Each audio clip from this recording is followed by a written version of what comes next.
Hello, everybody, and welcome back. Welcome back. Welcome back. It is me, Cyber Warrior, and this is CyberWarriorStudios.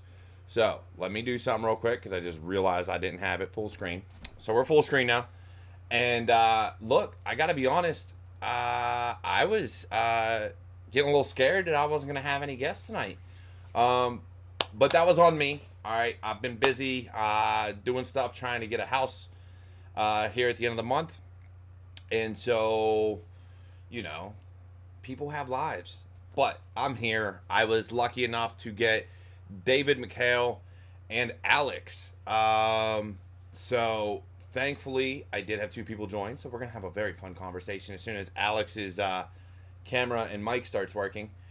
But and while we wait for him to get online, why don't we have David go ahead and give us an intro, how you got into this field? I mean, I seen your background, but let's tell everybody, how you got here and what you're doing now. Interesting. I got into the field originally doing programming. So I was a software engineer a long time ago and wound up moving slowly into that kind of DevOps role and kind of figuring out how do we get software actually into operations and working as expected.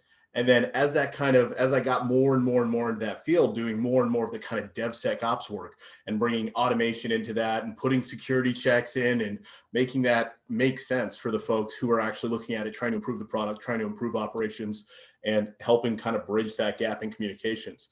So that's been fantastic. I've had the privilege, I worked with roughly 79 companies last year, helping set up and basically operationalize different security architecture, and then working basically running security for some very large health tech companies. Yeah, definitely. So I see a lot of hail bites, and the Mhm. fact that you're running security for these healthcare firms, did you, coming up into this field, did you find it difficult or to get where you're at? And if so, like what were some of the major challenges? Because like I said, seeing how you're managing security for all these different healthcare clients now, um, you know, was it difficult to get to this position for you? And if so, what were some of the roadblocks you had? Mhm. So it's been interesting because I never imagined being in security, say like 10 years ago. And it was really seeing uh, how helpful automation can be in security. How many security teams out there don't have as many people as they need. They don't have the tools that they need. They don't have maybe the infrastructure they need to support them. And seeing that gap and coming from kind of an infrastructure and software background, it was relatively easy to get pulled into the field.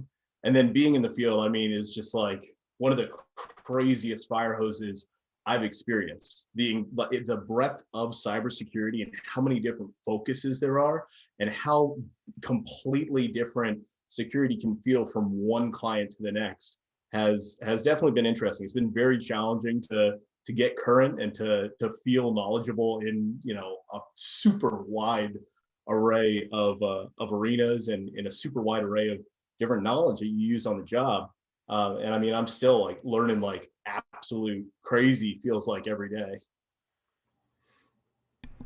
Yeah, definitely. I mean, that's one of the big things, right? So we are one of those fields where if you're not improving your knowledge every day, if you're not trying to learn something new every day, you're going to fall behind. And I've said that many times, right? We in this field, it is very, very easy to fall even further behind the eight ball than we already are. Because when you look at those that don't have any red tape in front of them, they're not any other time constraints. They're the malicious attackers that are just kind of Mm-hmm. like, I'll bide my time, which we're seeing the fruits of that labor. Um, you know, they do these things, and so they can wait for the payoff. They're either backed Mm-hmm. by state funded. If they're not backed by state funded, they have some other type of funding or some other scheme going on, or whatever the case may be. Even if they're working full time jobs, they have things sitting idle on machines and things like that, where we don't have that Mm-hmm. ability. So where they're Yeah. constantly doing 0 days or finding 0 days or finding ways in or phishing or sending out mass mails or whatever the case may be. We have to keep improving our knowledge. And for those that stop, now you're further behind than we already are, because we're already handcuffed to time constraints on a pen test or even a red team engagement. You know, we have all these constraints. So how do you, working with your different clients, combat that? Like, how do you get around? And I'm going to touch on this, and I'm working on writing something about it too, but how do you combat things like SolarWinds? These people sat idle, and now every day, or at least slowed down a little bit, but every week or every month, we're saying, hey, there's 3 new malwares or droppers that have come out in regards to SolarWinds and things like that. How do we beat it? How do we even God. and not even beat it? How do we fight it? Because you're not going to win. We know you're not going to get ahead of them, so you're not going to be able to catch everything. But in terms of your clients, how do we find that happy medium of risk acceptance, risk avoidance, you know, all this stuff that goes into it? Yeah, absolutely. And with the SolarWinds, I mean, you see the laundry list of people who got popped in SolarWinds and who were impacted by SolarWinds, and we see all of the different malware variants that have come out of that. Automation helps a lot. And automation, I think, helps to an outsized degree the companies that are less able to access automation, those SMBs and those mid-market companies. A lot of these guys that I work with, the first time we go into work with them, they do not have anybody who has been thinking of security. And some of these companies are a half a decade or a decade into their life, and they've never had a dedicated person who thought about security, who asked them these questions, who maybe forced them through these certifications, even in some very regulated industries. And one of the things that is helpful, I mean, across the like broad spectrum of clients I'm dealing with right now, is when you do have the capability in an environment to be able to take those, you know, new IOCs and be able to run some kind of check against them. So like using tools like Sparrow, using tools like, you know, the CRT tool that came out, and being able to run that kind of stuff quickly and have a pipeline that you can put that into and get those artifacts back and begin analyzing that quickly across a lot of clients without them having to manually go and hunt, can be a huge assistance. And some of the, basic hygiene stuff, like having some kind of patch management in place. The number of times where I've seen policies written where it's like every person will update their workstation and update all third-party software on their workstation doesn't really actually happen in practice. So having something that is going to, especially cross-platform, because I've gone into a lot of companies where they'll have patch management programs in place that only work on one of the 3 platforms that they're actually running in their environment. So, part of it is using automation, having processes in place that are running without you, so that you're adhering to your policies in as many ways as you can without having to have a person involved in the process. And some of the stuff like, we look at SolarWinds and how deep that winds up going.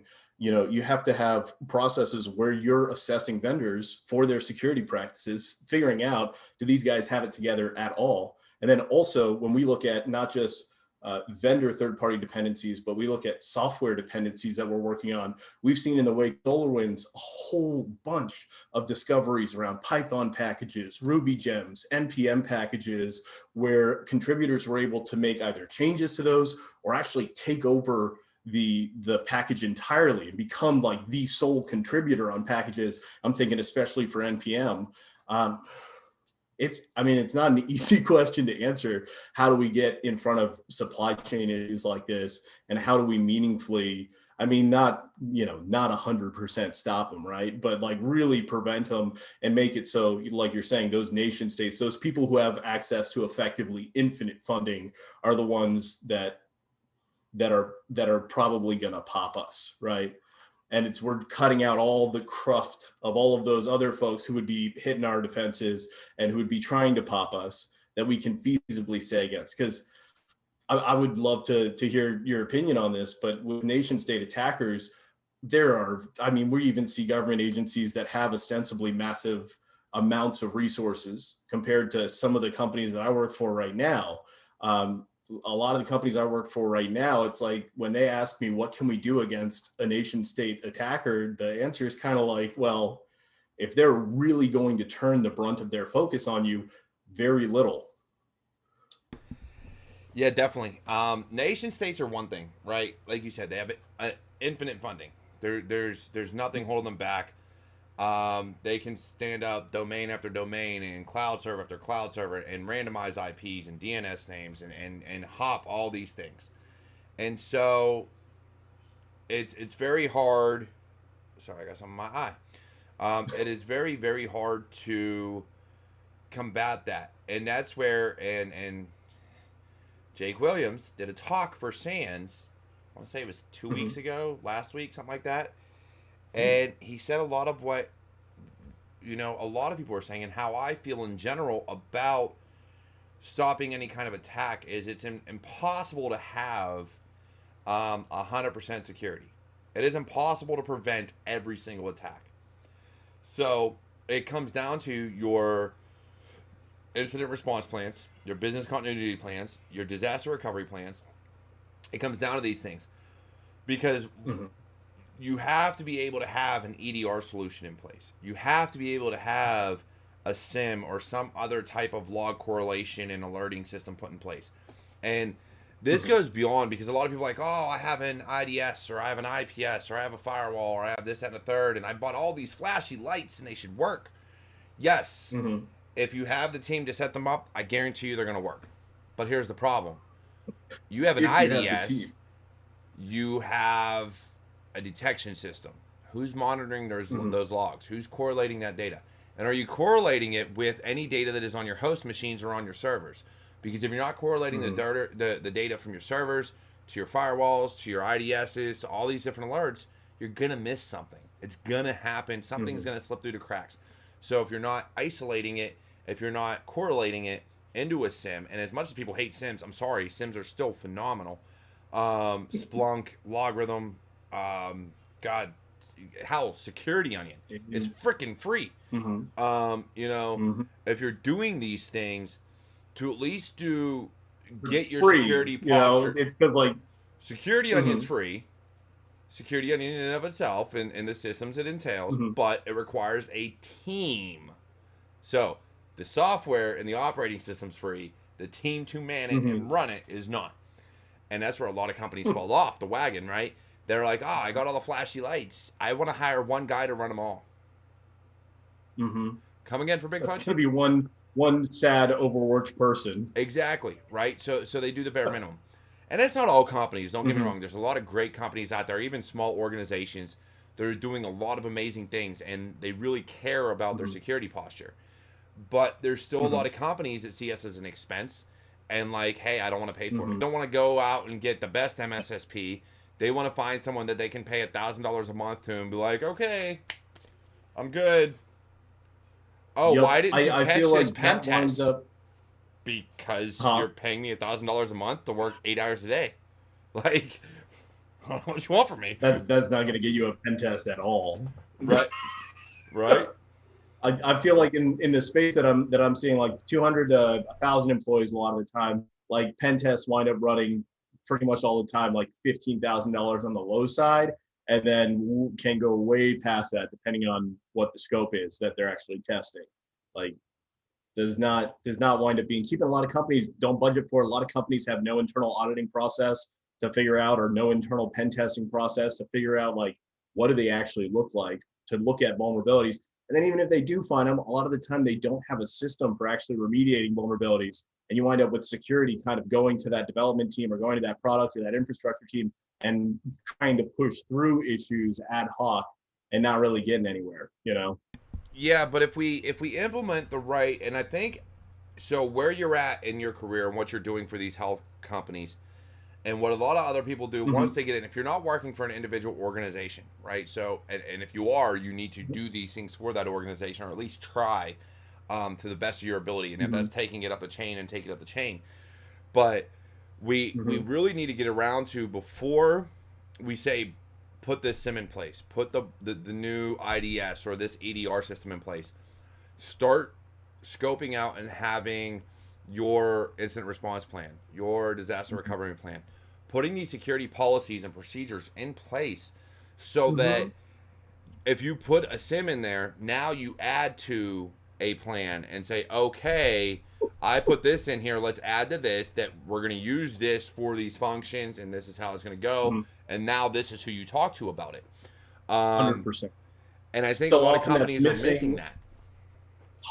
so much. And it's funny that you say that, because so many of the companies that I wind up going into, that is the exact document that helps to shift their approach to security and helps them understand what size workforce they actually need. You know, like I'll put together in almost every client we work with a cybersecurity central operating document or a cybersecurity standard operating document. And that has all of the, all the procedures that map back to those policies. We're saying we're going to be doing backups. You have, the procedure in there for that. You have the frequency for that. If you're on Azure and you're going to be doing like some kind of manual backups, you're moving things to long-term storage, and you have to do that, and it can't be done in an automated fashion for some reason, then you should have a procedure that's in your cybersecurity standard operating document that's telling you when that should be happening. How frequently should this be happening, and then actually having that turned into calendar events for that team, even if it's just one dude showing up to the calendar event, right? But you can set that as kind of a mix between time blocking and a mix between actual cataloging those procedures, and that shows you a rough idea of how much work is involved in the security department for that company. And then you can start using that and specking out what your team should look like, how big your team should look, so that you can have whatever coverage you need for security for that company without working that one person to death, and have the kind of human workforce that you need in order to be able to be running all those procedures at that frequency, in order to be meeting all of the needs of the business. That is almost always missing. Like usually I'll find some documentation that's spread across 3 or 4 different systems, and no kind of like central unified place to go when you need to figure out what is the response to this type of incident. What is the access review process? What is the process for test and backups? Like, so often companies have no idea. It lives in somebody's head. And when that guy moves on or gets hit by a bus or decides like, screw this, I'm going to go insider threat, like all of that knowledge is lost. And that company, it's a tremendous risk just in and of itself.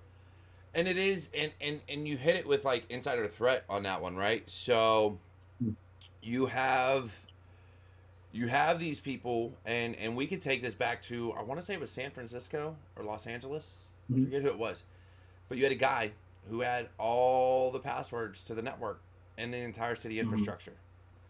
And I don't know if he got fired or quit. I forget what happened to him, but essentially his boss, he felt, was not intelligent enough or capable enough to manage the network, so he refused to give him the passwords. And they put him in jail for basically holding the network hostage.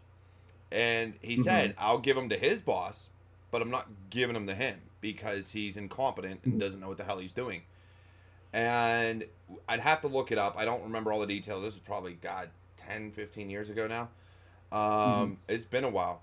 But you see things like that, and it was considered a threat and this, that, and the third. But when we look at it from a security standpoint, we should not have access to administrative privileges of Active Directory, of firewalls, of anything like that, because network engineers or security maybe your security engineers should have firewall access or IDS or IPS access, but unless you are a consultant that is augmenting us as a security team to where you manage the SIM or something like that, too many times companies want to be like, oh, you're security, so I want you to have admin access and be able to do whatever you need to do. And so you don't have that separation of privileges. So that the security guy ends up getting pissed off for whatever the fucking reason. And let's be honest, it happens. And they're like, all right, guess what? Screw you. And they change passwords, they do whatever they want, and they bounce. And now the company's down for whatever reason.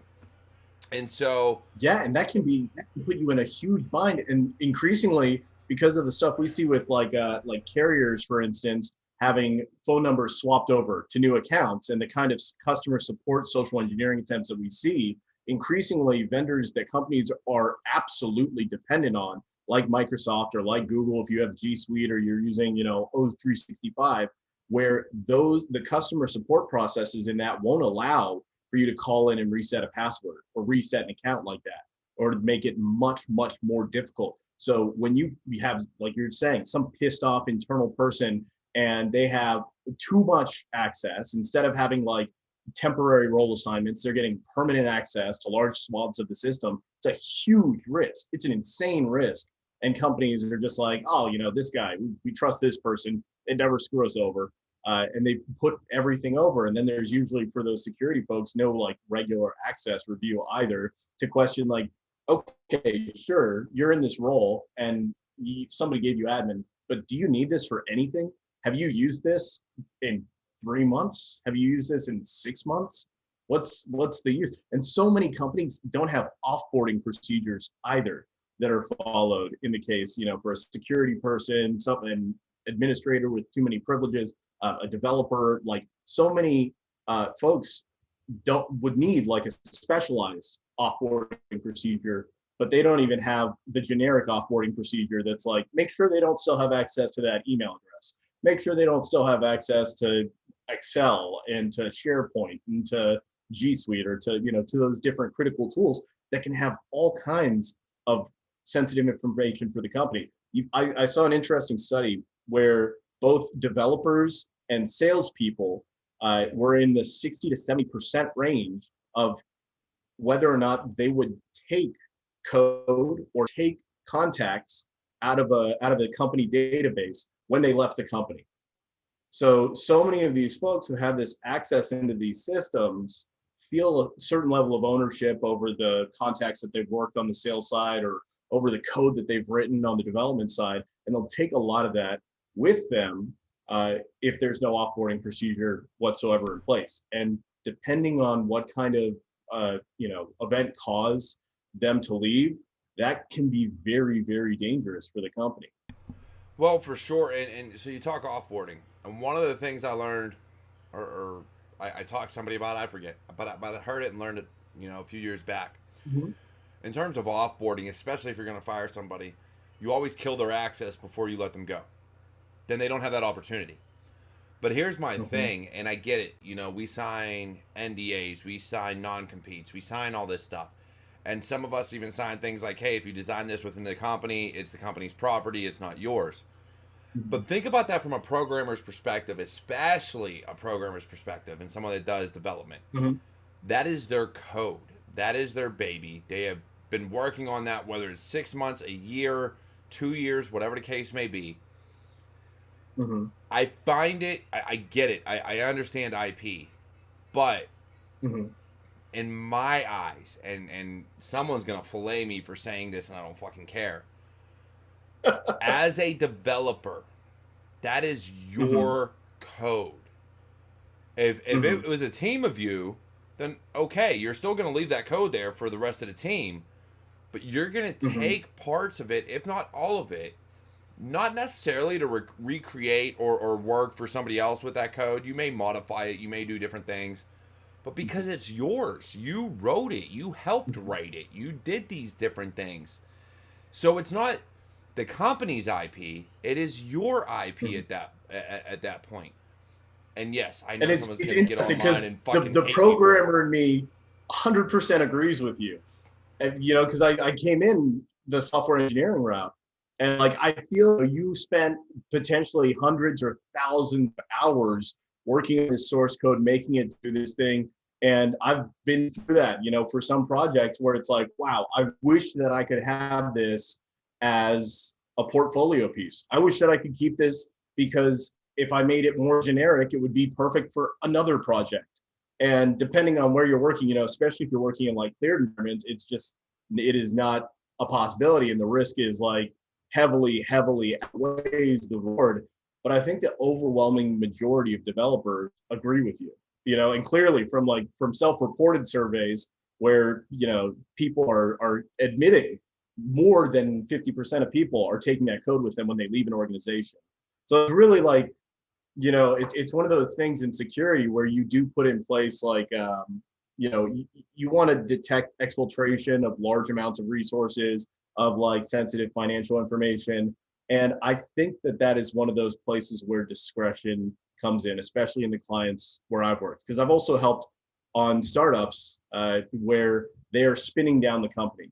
So like a VC firm will bring me in to help them basically secure stuff after the original team has been removed or they're laying off large swaths of people, and basically keep that stuff secure until they turn the last lights off, turn off the last servers. And you definitely see in those situations large amounts of code that winds up getting walked off by developers. And it's really kind of that judgment call, of this company is not even going to exist in 6 months or 12 months. And these people have literally been here since day one. Are you going to take action against them? Are you going to stop that? And is it really is there a real risk here, right? Is there a real operational risk? The company's going down? Definitely not. And if the person, you made an interesting point there, where if the person is taking their code, it's a little different from if they're taking an entire enterprise grade application, right? Or they're taking the whole, compiled app that is definitely intellectual property.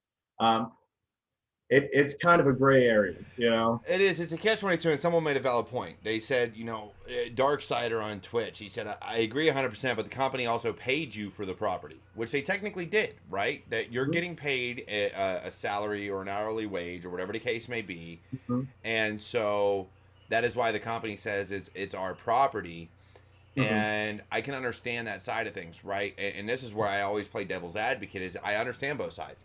Now, again, like you said, if you're taking your code, that just those portions you wrote without exposing the company's whole back end or whatever, then you can reuse that and modify it and sanitize it and things like that. But a lot of people don't even do that, right? We see things go up on GitHub and Pastebin and everything else where this code isn't sanitized. So now companies know somebody took my code. Somebody took sections or all of, or whatever the case may be, of our code. We've seen that with Microsoft recently with SolarWinds and everything else, where Azure source code and Windows and server source code and things like that have been leaked. And they've seen, oh, this has been stolen or whatever the case may be. Now, I will say this in terms of Microsoft. No one person wrote that fucking code. So if their source code gets lost, that is definitely IP by Microsoft, because no one person wrote that shit. It's just and I think large. it comes down to two issues, and one of those is the scale, and the other is the amount of risk that's in that code. Because I was just literally earlier today doing secret scanning for a client. They have 104 repositories, private repositories on a version control system. And so we were using TruffleHog, going through and basically automating the process of looking for secrets. They would never, ever have done this otherwise, but because we could do it and automate this process, and we reuse that code right between different clients, they were able to go through it pretty quick and see that, holy shit, they have a lot of secrets, hundreds and hundreds of secrets over the course of years of development on this. And they've been making, this is the really interesting piece, they've been making a shift from hard-coded secrets, they were like, we just didn't know better, to using more environment variables, to using file vaults, using secrets vaults. And so that you can see this journey in the reports. But one thing that a lot of devs will do, you'll do a git clone, you'll pull it out, you'll do a fork, you'll put it into your private repo, and you'll keep the entire history of that repository, especially if it's a smaller project. And you can potentially have, even if they did go and sanitize it, which a lot of devs are not going to do, or even if they've gone through, this digital transformation project and they've started moving secrets out of that repository or that set of repositories, you still have it in the history. And, taking secrets out of the history of a repository can be a very, very labor-intensive undertaking that loses some of the values of having a commit history, depending on, how you're cleaning it. Well, for sure, and we've talked about that. I talked about that with some other people. And here's the thing with it. I didn't realize how bad GitHub was Don't well. Mm-hmm. Let me restate. GitHub in and of itself is great. I love GitHub, but when you are in the amount of secrets, the amount of passwords and usernames and things like that you can get from commits and history, so you may not see it in their current code, but if you understand, especially a public repository, if you understand Git and how to pull old commits and how to pull history, you can find those. And the funniest thing is, I learned about that on going through Bandit on Over the Wire. I learned about Git and finding flag, like, well, it was flags there, but finding passwords and things like that in commit history. Like, not even in current code. And that's where it's, to me, yes, that history is awesome because you can go back and be like, oh, crap, I committed something, but I want to go back to something else because I erased the line I didn't mean to erase, or whatever the case may be. You know, I made a mistake and didn't test it before I committed it, whatever. And so things like that, I understand, but in the same token, I also kind of wonder sometimes why the commit history has every single detail. Not just who made the commit, not just who changed the code in a log, like, okay, here's the line, like the date, time, or whatever, somebody changed it, but legitimately, the entire code is back in history. And that boggles my mind because I don't understand that concept. It's one concept I don't know if I will ever understand, just from a standpoint of security. And if you're coding something and you commit it, even if you didn't mean to do it, you can always revert. You can always hit Control Z on your code and save it, or go into whatever. Now, if you're using VI or Vim or whatever, I don't know if you can undo that shit, but you know, anybody using like VS Code or any GUI application has the undo button, which most developers, I won't say all, because some still do code in just VI or Vim or, you know, Nano or whatever they want to use, but from the standpoint of a GUI application, that undo button's always there. Or you can go back and look and be like, shit, I broke this by deleting this line. You know, so why keep the entire code history all the way through? That is something I still don't understand why it's even possible to do. Well, it's kind of like when you have backups. You know, you have backup of a system, and with version control systems, you usually don't keep the whole code. You have this entire history, and in each history, you're showing the changes. So when you go through and you do like a merge, what that merge is actually doing is replaying all of these hundreds or thousands of changes on that other code and bringing it up to date.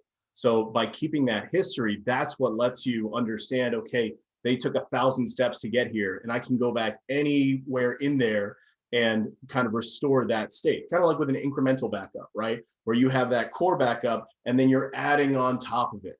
Or you look at like containerization, like Docker containers, and you have a base image, and then you're adding on top of that image, and you might commit that new image, and then it takes all of that and makes it the base. So Git and SVN, they're kind of like the same idea. And so you need that idea of 1,000 steps to be able to recreate that history. The problem is, if you like you're saying, if you want to do there is a process to that, and there are different ways you can cut out specific commits, but it's not necessarily something that every developer is taught on. The way, not every developer is taught about a lot of different application security issues. And it's kind of, I've heard this story a lot in DevOps, where leaders want the guy who's deleted the production database, and kind of using that as a proxy for, I want the guy who's gone and made a lot of mistakes so that he doesn't do those mistakes here. Yeah, for sure, because you're supposed to be able to learn from your mistakes. So you do, and The problem I have is I've seen that, and I understand that. While at the same time, it's it's kind of rough, because what if they didn't learn? Yeah, You know what I that's true. mean? And some people would say past performance is the best indicator of future performance. So you can really get on both sides of that. And I think the key there, both in security and in application security, is not taking it for granted. And that's why earlier in the conversation, we were talking about how important it is to have everybody who is practicing security within the org, which should be just about everybody, have a central document where they understand all of the procedures, all of the processes that happen within the company as it pertains to security. You Right. know, because otherwise, if you're saying that, we could argue that either way. The guy who deleted the database, we would never hire him because he deleted a database, or we would hire him instantly because he deleted a database and probably And wouldn't do it again. that's the thing. I don't think some people realize is we all make mistakes, right? Like every last one of us in our career has done something stupid. Like Absolutely. you've deleted something, you've restarted something you shouldn't have, whatever the case may be. You have done something and been like, I shouldn't have done that. Like, that was a bad idea. And if we own it, that's one thing. But something I have seen, and let's take SolarWinds CEO, for example. He didn't own it. He didn't say, hey, we knew about this. We didn't have the right processes in place, and we allowed this to happen. He said, oh, some intern had SolarWinds 123 as a password. So it's his fault. Yeah, that was like terrible leadership. A, he's an intern. B, you should have processes to prevent this. Let's be honest. Microsoft and all these other places have ways that you can enforce password complexity and all this other stuff. Hell, I legitimately worked somewhere, and I won't say where you could not use dictionary words even with LeetSpeak. So let's just say you wanted the right dictionary. You couldn't say D1CT0 and no, it would be like, nope, that's a dictionary word. You couldn't do it. And so there's ways to enforce password complexity in such a way that it has to be more random. But now I'm not going to say that's the best way. That's a foundational oversight too.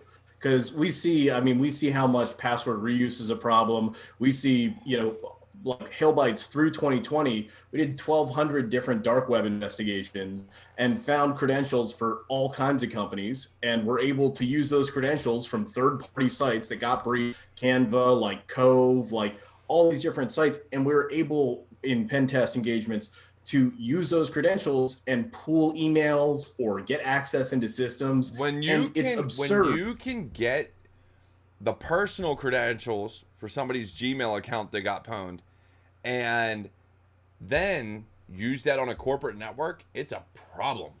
So password reuse is huge.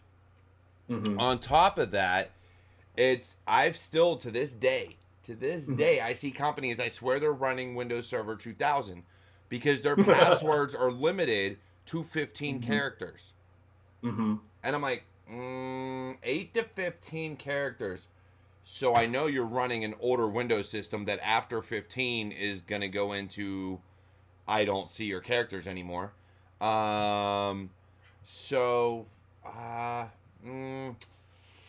Let's be kind of telling on yourself a little bit, right? Like so, and I've seen that in websites. Go to a website and try to sign up, and it says create a password. And I'm like, oh, use 8 to 15 characters.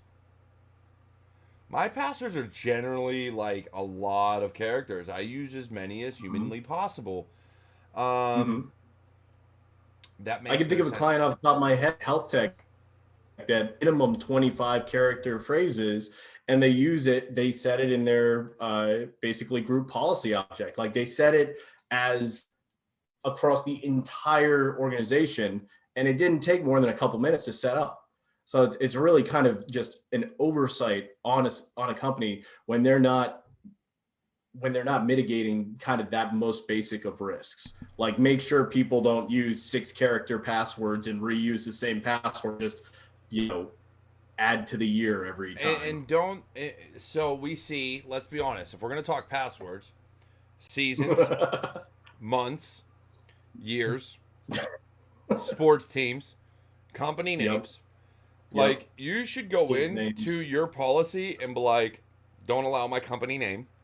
Don't allow any of the I'd say 4 seasons, but put the alternate words in. So fall and autumn, winter, spring, summer. I feel like I've seen autumn in probably a good quarter of those 1,200 reports we did in 2020. Right. Like at every company, there's somebody who's using autumn and the year. And don't put in the year. Like your consecutive digits cannot be current year. Or previous year or next year. Like you can't have a year in your password. Well, I can't say can't have a year, because even if you do random characters, if you put in 1981, it's a year, but maybe has nothing to do. But either way, like one of the simplest ways there is just increasing the length. Like you can make a very complex password policy, but I feel you can mitigate a lot of attack vectors involving passwords just by increasing the length and having that character, that minimum be somewhere between 15 and 25 characters, and forcing people to make that longer password, and kind of having that idea of, we want to make it take so long to crack the passwords that we're able to detect them by some other means.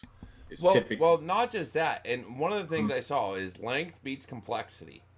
And they're right, because if you are allowed 64 characters, that means I can put a goddamn sentence in. And you're not going to guess it.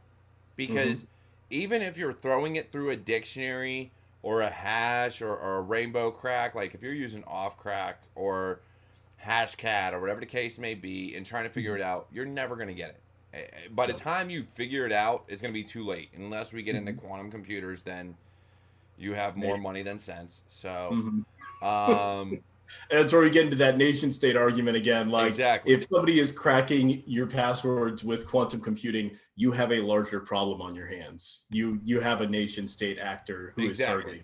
So, like when you're looking at these things, I am a master hacker that believes in whatever. You could use something like that, and nobody will ever do it. Figure it out. Because no one's putting in sentences for these dictionaries. The dictionaries are targeted at people that use the most basic of passwords. And then Hashcat and JTR are going to go through and they're going to say, hey, do you want me to use any mangling rules? Yeah, sure, go ahead. Use leet speak, go ahead, reverse words, whatever the case may be. But it's still based on dictionary words. Very, very few. I mean, just increasing the addressable space, like that does an insane amount to make it harder to crack. Like every additional character you add on there is adding an order of magnitude. Like it's a factor of whatever the size of the character space is. So if it's just letters, so 26. If it's just uppercase and lowercase letters, you're looking at 52. So 52 times 52 times 52. Every digit that you add on there is making it spectacularly more difficult for them to guess. So I mean, I think it's a great approach, especially in the cracking engagements I'm seeing in health tech. A lot of the time they're only running it for like a week or so. So you'll like take Active Directory, you'll do like a dump, you'll take out all the hashes, you'll run it through like Hashcat, and you might have a dedicated rig that's doing that for a week, and you hit it to the end and it's like, okay, this looks good. We're not seeing a whole bunch of passwords that have been cracked. You're looking in pretty good shape. You probably want to go through and maybe coach these people, or if it's a very widespread issue and you don't have a password policy in place, like that is the change that you need to make. But there's also an upper bound. And I was just talking with a CISO, or I guess a vCISO, a fractional CISO today, who was saying that the most they spend on any cracking engagement is $4,500, whether that's in like time and materials for the dedicated server, or that's for like renting space on a provider like Amazon and getting one of their like graphics instances and going through and setting that up and spinning it up and using it for the for that engagement and then bringing it back down at the end. Like there's an upper limit to how much time outside of nation state attackers, how much time anybody is going to spend or pay to use that particular vector, right? Yeah, for sure. And it's funny because Fomat, I don't know if you see him on Twitter. Dude's amazing. He's part of the Bang Bang Panda gang. Mm-hmm. So he said, if you take, I guarantee if you go through last year, go through 2020, Mm-hmm. and you make a dictionary of just events of 2020, how many passwords you're going to crack. So let's think about this. And I named a few on Twitch. Oh, Let's think about this. If you put in Trumpet, Corona, COVID, Biden, Kamala, whatever, any of them, mm-hmm. you're going to get quite a few passwords because those were key things. And what do people make their passwords of? Key events. Either they're at the top of their head, they're going to be like, well, I don't want nothing personal, so let's use COVID, or let's use Biden or Trump or Trumpet, because that's what some people call, people that vote for Trump. Whatever the case may be, they're going to come up with these terms. And heck, we can get into the more malicious terms of both sides, but you put those dictionary words in there, you put those words into a dictionary, you're going to crack even more passwords.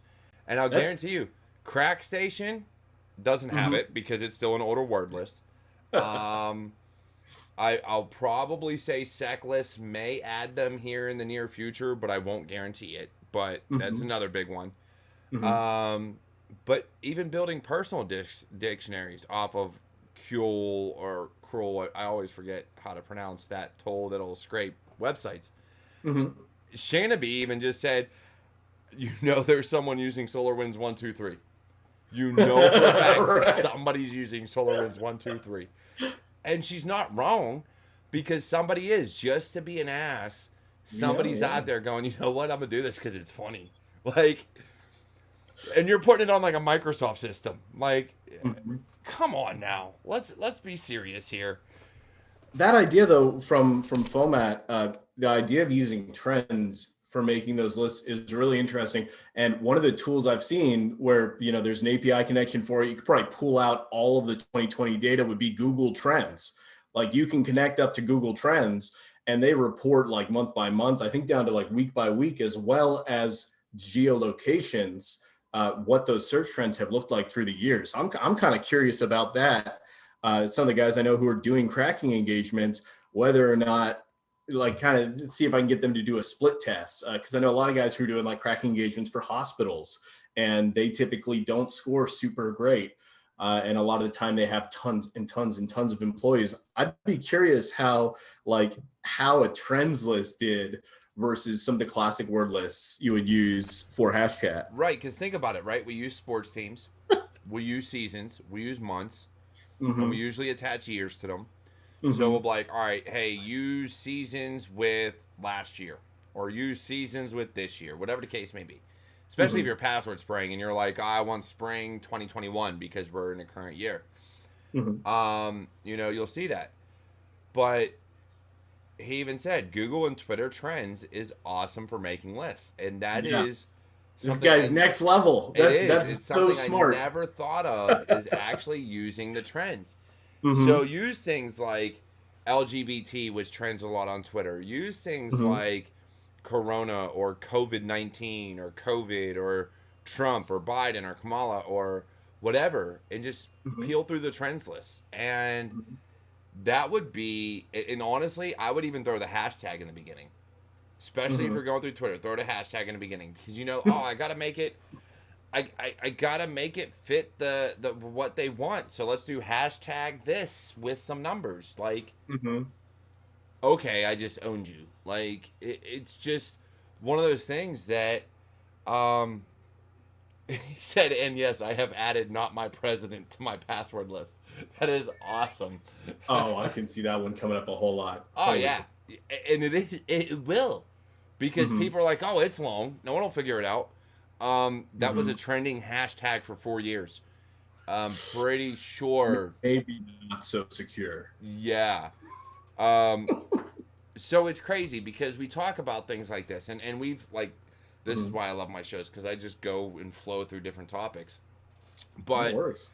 I, uh, I look at it and I'm like, man, we look at security from so many people get narrow minded, and so many people are like, oh, I want to be a pen tester. Hey, let me fill anybody in who says they want to be a pen tester. You will write more reports as a pen tester than most any other job out there in cybersecurity. You really will. GRC, Mhm. you'll write policy and procedure, but pen testing, you'll write reports. Red teaming, you'll write reports. If Mhm. you just want to be hands on and not write any reports, go into blue teaming and maybe be a sim engineer or security engineer. Then you won't write Mhm. reports, you'll just configure alerts and alarms and rules all day. Mhm. Now, I'm not trying to dissuade anybody from taking any of these roles because they are very, very important. I'm just saying, don't get into it thinking, oh, it's all cool and I get to hack people. You better have some soft skills and be able to write reports because, I feel like that, like right there, that is true for almost everybody in security. And we were talking earlier about how, how our wives make us better people and how they help us to develop and push us forward.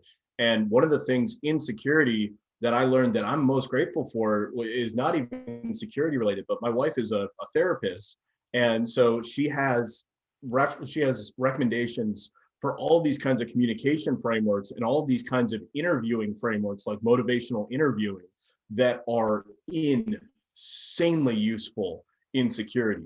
And in terms of like actually bringing a project to a successful end, actually getting executive buy-in so that you even have a fighting chance at the outset of a project, like those communication skills and those report writing skills are insanely valuable. Like and, cannot be and it's crazy because overstated. you still have a lot of people out there that say, now, I'm going to make this a little bit different. I watched the history of swear words on Netflix. So if you haven't watched it yet, watch Mhm. it because it's crazy how some of these, swear words have come along. And Nicolas Cage is just, I love him as an actor and a comedian in this, series. So if you haven't watched it yet, watch Mhm. it. But a lot of I people have sit not. there and say that swearing makes you unprofessional. When in Mhm. reality, it depending on your utilization, if you're not trying to be offensive, but if you're trying to get a point across, it can add Mhm. to that point. It provides emotion. It provides that it gets certain endorphins and adrenaline and things like that running, depending on Mhm. what you're trying to do. And they talk about that on that show. And, throughout my entire life, from the time I was young and started learning swear words, I've utilized it as I've never been one of those ones that like, oh, I can't swear around my kids. Now I'll teach my kids swear words. And then I'll tell them they're Mhm. adult words. You don't use them. And until you're an adult. But Mhm. people are like, oh, if you swear, you're unprofessional. If you have tattoos, you're unprofessional. I'm like, look, we're in a different time. And it's crazy at how many things are getting, we're not going to get into it, but Mhm. how many people are saying, oh, you can't do these things. I will say this. I have a switch that I can flip. Anytime I'm in a professional setting where intentionally I am biting my tongue, I am trying to be respectful and tactful and things like that. I can flip that Mhm. switch and be like, yes, sir, or yes, ma'am, or whatever, like, and be very, very respectful and tactful. But Mhm. when I'm not, when I'm just in this setting, Mhm. a lot of times I will use the terms of a lot of people. I have a mouth like a sailor, to where I every other word. Ask my wife. Every other word half the time that comes out of my mouth is a swear word. Like I'll say fucking Mhm. shit and not care. Um, but Mhm. that's just part of my language. And so when you look at these things and you look at soft skills, I'm really, really, as much as I want to say you got to bite your tongue and you got to be able to do these things, I think we need to get to a point where people just respect the fact of how people grew up and how they are and Mhm. say, look, if they swear, it's not any less intelligent. It is part of adding adjectives or putting emotion behind their speech Mhm. because it is very hard to convey sometimes when you're in a professional setting how passionate or how important something is until you say, God damn it, this shit's important. Like, you need to fucking listen. Some people just ignore you. And you can see things like that where you've got executives on phones, you've got executives like typing an email at the same time you're doing a conversation, and you're like, you're not even fucking listening to me. Like, fucking listen. And so when people are like, look, you need to understand that this shit is important. And if it's not important to you and you're just paying for this for a check the box and get the fuck out of here, I shouldn't be doing this. I have no fucking reason. Like, why did we schedule this meeting? It could have been an email. And I've found, so communication, definitely, like meeting people where they are. Sometimes you turn on that, lots and lots of formality. But I find a lot of the time it is understanding who you're talking to. Are you talking to a board member? What's important to them? What stories are going to reach them? What stories are going to motivate them and make them understand what you're talking about is not just an abstract risk and something that is a 1% chance of happening, but that it is going to really impact the business in these ways. And being able, when I say communication skills, I mean understanding where that person sits and what they're thinking about and what's important to them and being able to reach them, and sometimes that's going to include swearing. Sometimes it's going to include maybe being a little bit more formal, but really understanding your audience and making sure, because at the end of the day, and I am so grateful to my wife for her recommendations around interviewing folks and around motivating folks, because like motivational interviewing is an incredible system. And one of the like very basic frameworks that they include right up at the front of the book for people like me who didn't necessarily go through and read the entire like 700-page thing was the Oars Model, which is like open-ended questions, affirmations, reflections, summarizations. And just using tools like those can make your communication and your success in security so much greater, because security sits in an interesting place. And I think I was lucky because I was able to kind of sit on the fence between developers and operations and work on both of those sides of the fence and help to kind of pull that fence down in a lot of organizations. Security sits in this place where you wind up talking to a huge swath of the company. You wind up talking to people who are in marketing, people who are in operations and finance and product, people who are in the C-suite, people who are in the board, and having to explain to them at certain times what the importance of this thing is, how it's going to impact them, why they need to make a change, why they have to do things differently, why they have to potentially do things that at first glance seem less efficient or seem like they're moving further away from the goal of the business, but they're improving the resiliency of the business in a way that's going to let them accomplish their mission with less risk and actually get there. But teaching people, getting them interested, getting them engaged, getting them motivated, once you leave that meeting to actually go and do something is a huge challenge. And I think that's the hardest part, because you work in a consultant role from I've worked in consultant roles. I work in a consultant role. And I think that's the hardest part of my job, and I'm sure it's your job, is a lot of times companies will come at you and be like, oh, we need a consultant for this, that, and the third. And so you give them advice, you tell them how to mitigate risk, you tell them all these things, but getting them to implement it, or giving them a reason to implement it. Because let's be honest, sometimes it's not just about it'll lower your risk. Sometimes it's financially, and you got to learn how to speak that language. And so what I've talked about in the past is business enablement. Okay, so how will implementing this feature or this sim or this whatever enable your business? And that's really what it comes down to. And that's where I think us as security, we so badly want to say no. We were like, no, don't do that. No, don't use this. No, this sucks. No, this, fuck that. Whatever. That we forget that we're supposed to enable businesses to do business. So it comes down to risk acceptance. You have to be able to work with the business and say, all right, do you need this port open? Well, yeah. Why? Give me a reason. Give me a business case why this needs to be open. Because if it doesn't, if you're just saying, oh, it needs to be open because I remote in from home, are you using a VPN? No, I'm using RDP. Why the fuck are you using RDP from home? Like, It's publicly routable. It's so easy. Exactly, right? That shit, like, so you look at these things and you have to be able to point this stuff out, because if you can't, if you cannot elaborate or really define reasons for the way things are, then you're gonna fail. And not only as a business, but as a consultant, if you're just saying no to say no because oh, that's insecure. Well, fucking every computer's insecure.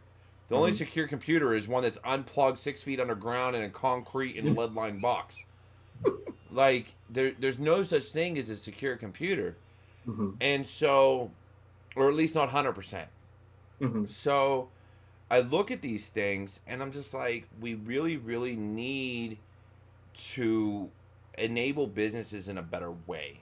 We need to find a way to talk to security directors and security engineers and analysts and CISOs and CIOs and CEOs and really get the point across that we're not here to stop them from making money. We're not here to stop them from being a successful business.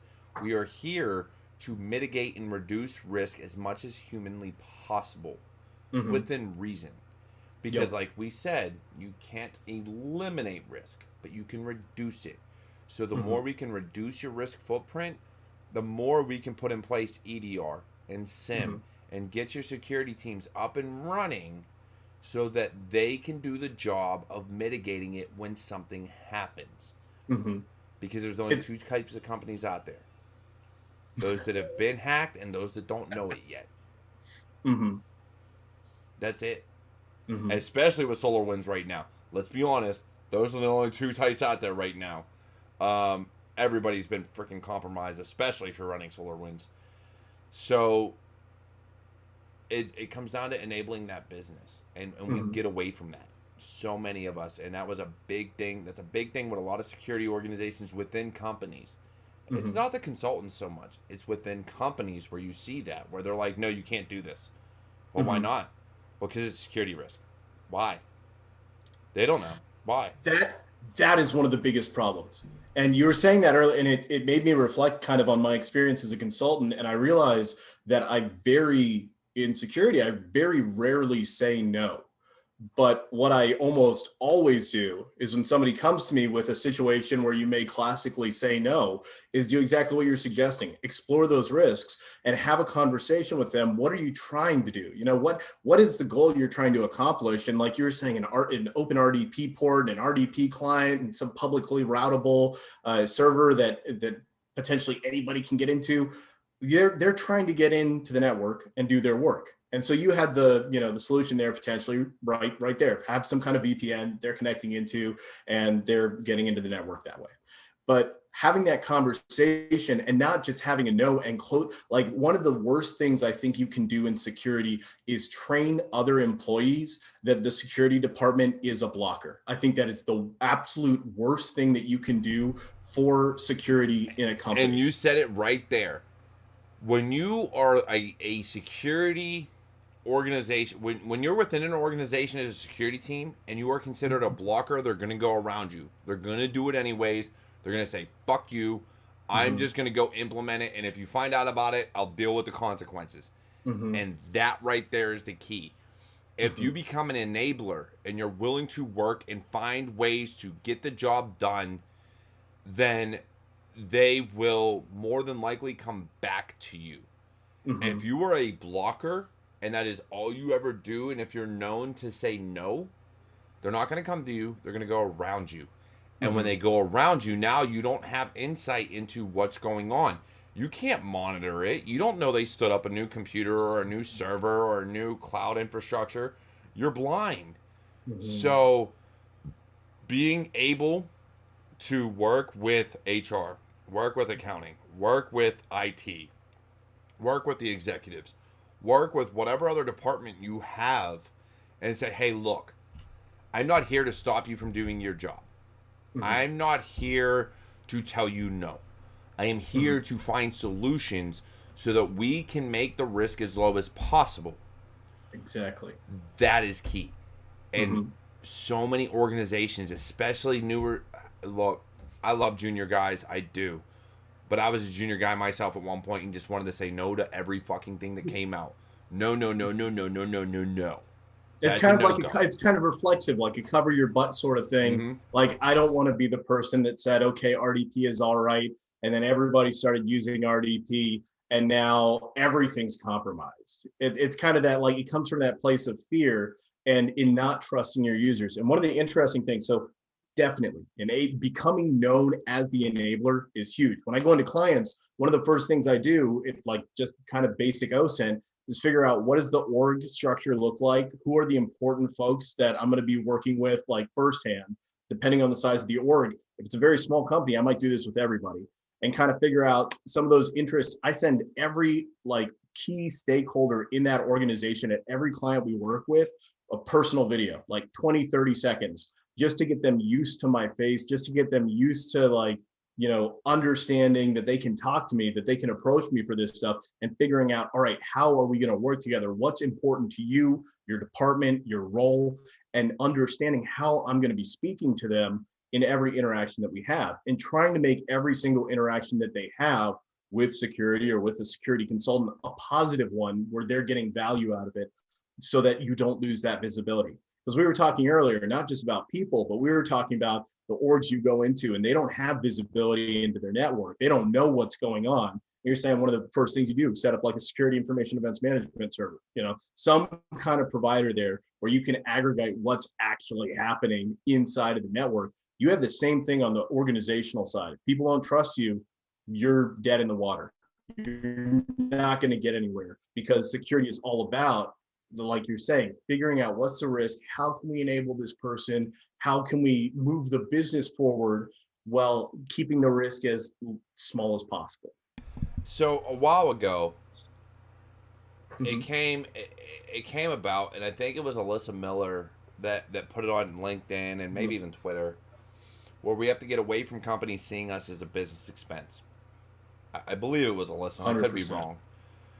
And it's true. 100%. We are not an expense, although a lot of companies see us that way. Whether you're working for a consulting company or whatever, we're not an expense, because if we enable your business, we're lowering your risk footprint. So you may pay us 15, 30, 100 grand. But let's just think about what you're going to pay out if you don't pay us. When you get breached, when your company goes under, or when you lose millions of dollars because your site's been offline for a week. These things can happen. And so but it only works if you enable the business to do their job and to continue to make money. And again, I fell victim to that. I was the type of person that was like, patch your shit now, do this now, do everything now.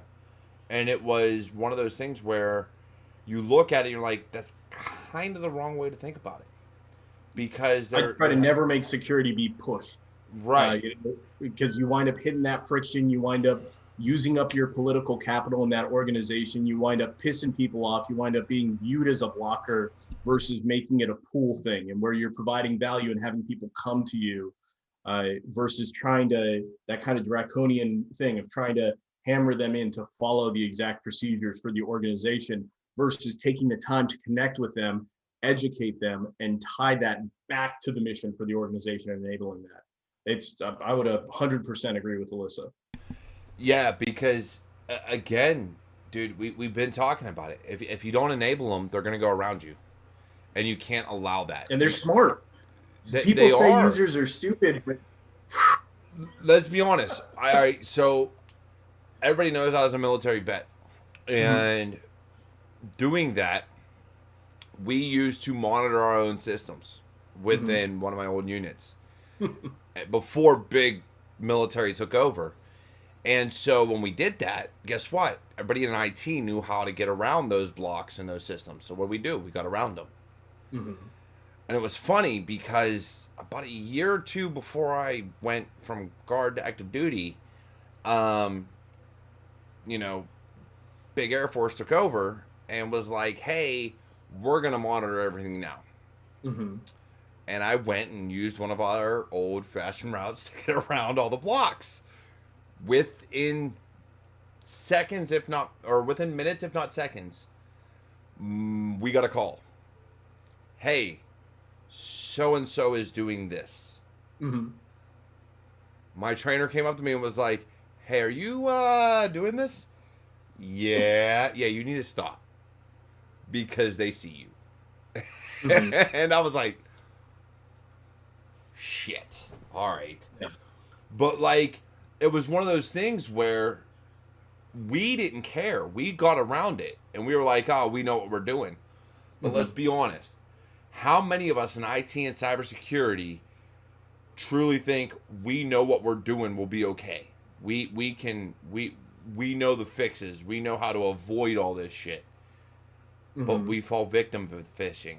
We fall victim to vishing. We fall victim to fake sites and adware and spyware. We all do.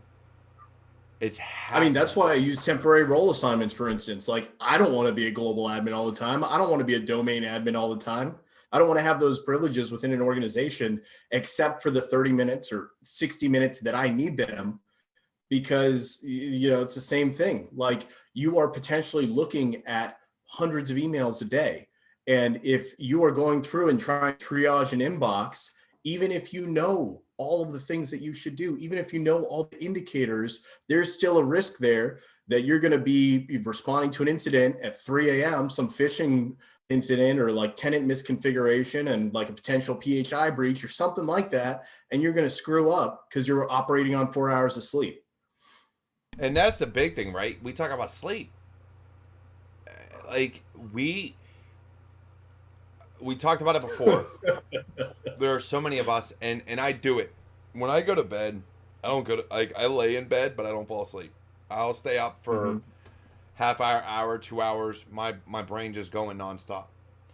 And my psychologists and psychiatrists say it has a lot to do with the caffeine I drink, but I beg to differ just because I grew up on caffeine, so I will never admit it. But at the end of the day, like, even still, even if, for those that aren't addicted to caffeine, that just have ADHD or ADD or autism or whatever the case may be, man, brains work differently. Some work better at night, some work better during the day, some just focus and tune in on one thing. Some just can't focus at all, and they just have this passion. Their brains are constantly going nonstop, and they just can't turn them off. It happens. When I lay down in bed at night, there's a lot of times my brain does just not shut off. And so you're like, okay, well, hold up. If I would have put this line of code in, or if I'd have done this for this client, or if I would have done this, or if we did this policy, or if we did this procedure, like, it would make things better. And so you think of things like that, and you're like, I can't sleep. So then you're up, and then you got to be at work at 8 o'clock the next day or 9 o'clock the next day. And by the time you actually fall asleep, it's 3, 4 o'clock in the morning. And you're like, oh crap, I got to be up in like 2 hours. So that lack of sleep kicks in. So then what do? You pound more caffeine, and then it's an endless cycle. So it's just weird because that lack of sleep then distorts your thinking. And you become an operational risk, because you know, we've seen those studies where lack of sleep can be compared to being inebriated. You know, it can be compared to being impaired in some way. And you probably should, you know, they're saying like, hey, you haven't had more than 2 hours of sleep, you probably shouldn't operate heavy machinery. You also probably shouldn't be responding to incidents. You know, there's a lot of risk that can occur there. So you're telling me saying fuck it, pull the plug, shut it all down is a bad idea. Shut it all down, let me get 8 hours of sleep, I'll come back and we'll see what it looks like then. But it's not, you know, it's not good. And that's one of the things we were touching on early. And this is usually the way that I motivate people to create that central cybersecurity operating document, is when you know all the processes within a department, whether it's security or accounting or finance, because really having good processes in place in all your departments is a very good practice, ensures consistency, but most importantly, to the person. They don't care about consistency as much unless they've had a lot of support issues as a result. They usually care about being able to go on vacation, being able to turn off and not have to worry, because you know that you're not the only person that the business can rely on for that procedure, for that process to take place. That's one of the big benefits of having like a central standard operating procedure, some kind of document like that where you're cataloging all that. So you said something right there. And this is going to be the last topic I cover. We're already at 11:15. I'm over time like I am every Oh week. my gosh. So I will say this, though. You hit the nail on the head when it comes to time off. Mm-hmm. And again, it comes down to documenting procedure and having, all these procedures and policies in place. Mm-hmm. In security, I will say this. We are afraid to take time off. Because I'll own it. I will own it till the day I die. When I was in IT, when I was a help desk, when I was a network engineer, when I was in the Army and I was in the Air Force, even though I took time off, it was so infrequent because I felt like I was the only one that can do the job. I felt like I was the only one. If I'm not there, shit's going to fall apart. Mm-hmm. And in security, we see that too, as a CISO, as a security director, as the engineer or the analyst. You're like, man, if I'm not there, then something's going to get missed, and I got to be there. I got to be there. So even though we have seen companies move to this unlimited PTO scheme, we're still afraid to take time off. Whereas when it was earned PTO, we're like, oh crap, it's use or lose, and your companies were like, I have to use it. Me personally, I love unlimited PTO. Why? Because I never cashed in PTO. I never cared. So for me, unlimited PTO works. If I leave a job, it's because I got a better job, so I wasn't missing pay, so whatever. But for me, taking time out every quarter, and I say this, if you're on unlimited PTO, not if you earn PTO, if you're on unlimited PTO, taking time every quarter, whether it's a 4-day weekend or an entire week, to just unwind and get away. And I mean turn off all the social media notifications, turn off everything, turn your computers off or whatever, and just step away. I don't care if you sit there with your spouse or your significant other and just watch TV for a solid, 2, 3, 4, 5 days. I don't care if you go out hiking, but step away from work. That is key. Yep. And I mean, that's one of the big things. Like, that's what I would say I see as a sign of success. When I was doing like all security work, all in person, doing like federal government kind of security, I was traveling a shitload. I was working a shitload. I did not take any vacation. And one of the big changes when I started doing these kinds of like central operating documents and using every opportunity I had in an organization, even if it's like a 1-2 minute like Loom video to teach somebody about some specific issue that we're dealing with. Every opportunity I have to teach another person and give value that way, I take that opportunity. Because my goal when I go into a client, like when the first day that I go into a client, my goal is to be able to leave that client and have them have their security in good shape and not even notice when I'm gone. Like I want, when I walk out like last day on that contract, I don't want them to even, feel that I've left the organization. Because you want them to not have to call you. Ever. And that's our goal, right? Yes, we all want to make money. But when we work in a consultant space, you don't want to have a client come back to you for the same issues. Maybe something new, maybe something you didn't get the chance to teach, but not the same issues. I mean, it's a big thing, and that is why I love what I do with mentoring and teaching and things like that, because I find a lot of value in seeing others become successful. I find value in seeing others being able to grow and learn and find their journey, find their path.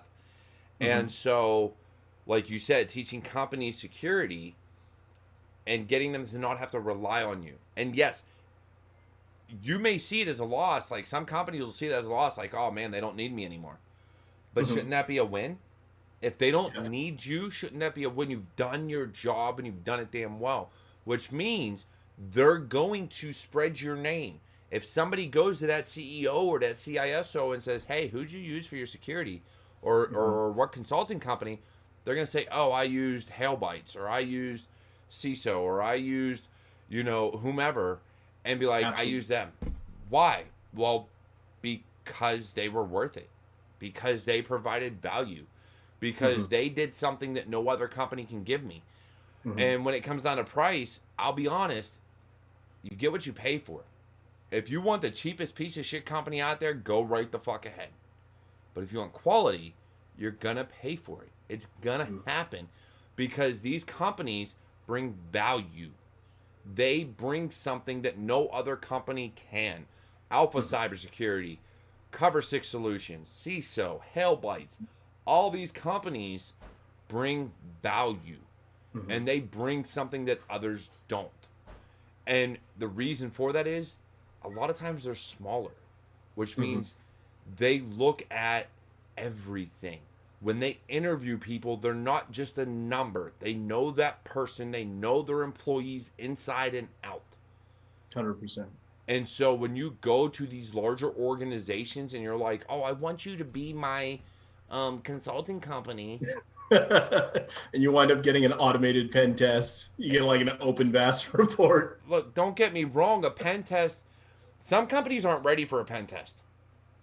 They're not. They are not mature enough. They need a vulnerability assessment just to give them an overview of vulnerabilities.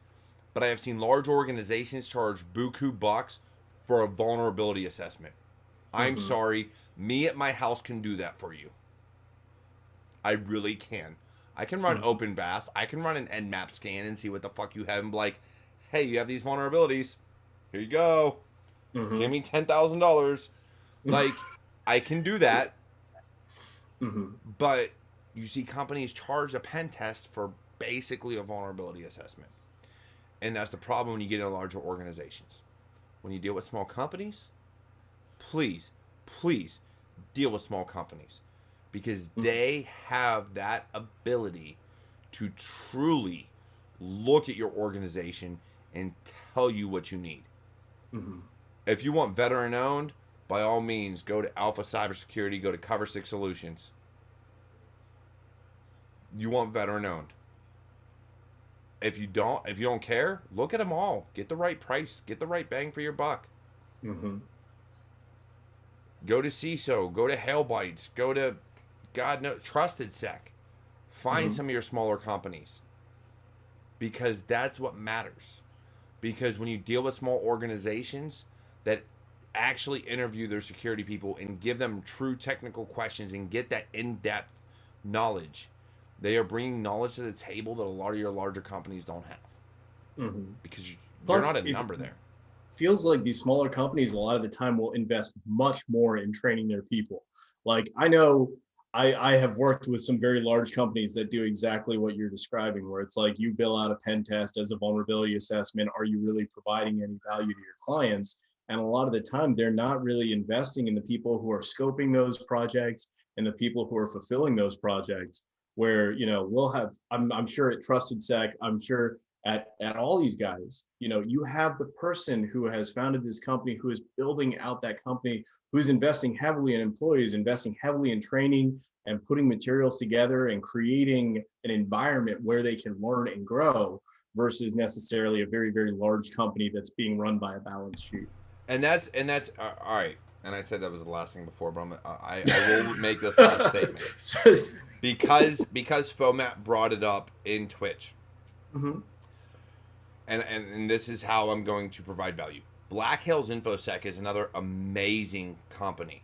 Love John. Definitely. Black Hills InfoSec provides value in their YouTube videos, in their Twitch stream, in their Discord server, in everything that they do. Same as Trusted Sec. If you are not looking at any of these smaller organizations, and again, shop around, do what you do. Again, Hailbytes, CISO, Alpha Cybersecurity, Cover 6 Solutions, Black Hills InfoSec, Trusted Sec. The list goes on. Look at these smaller organizations. Yes, they may charge more than some of the larger companies for the sole purpose of they provide true value. They have the staff on hand that is certified, that is knowledgeable, that can do the job. If you're not looking at these smaller companies, you're missing out. If you're going after a name Just because it's a name, you're wrong. You want to know who to look for, go on Twitter, go on LinkedIn, go and do your research and find the small companies. Because the people starting these companies up, the people that are running these companies and have 12, 15, 20 employees are going to provide more value than any company that has 2, 3, 400, 500, 1,000 employees. It is the smaller organizations that provide more value. And yeah, they may charge more, but it's worth it because you get what you pay for. So, saying that, look, it's been an awesome episode. We've talked a lot. We've done a lot. We covered quite a few topics tonight, as we always do. But, you know, I love Security Happy Hour for that reason. So, I got to be honest. You guys have been awesome. And I truly, truly, you know, hope to catch you all next week. And at the same time, Tech Tuesday is, of course, every Tuesday night at 9 p.m. Eastern Time on Twitch and YouTube. So, I hope to catch you all then, and I will hopefully be putting out Motivational Monday this Monday coming up. Fill out the form. Go ahead, view the description on YouTube. Go ahead to CyberWarriorStudios.com. So many different ways you can connect with me, and be sure to keep your eye out for the next Devil Ray pen testing video, because of course Devil Ray will be coming out with another one. I got to get on him and figure out when he's releasing it, but we'll get it scheduled. We'll get it out there. And if you are looking to be a content creator, if you want to put out something, I don't care if it's network engineering, I don't care if it's system administration, I don't care what it is, look, get a hold of me, please. I am always looking for content creators. Cyber Warrior Studios is going to be the end-all, be-all for everything cyber and IT related. So, if you want to put out content, please get a hold of me, and we will arrange it. Until then, until next time, have a great weekend.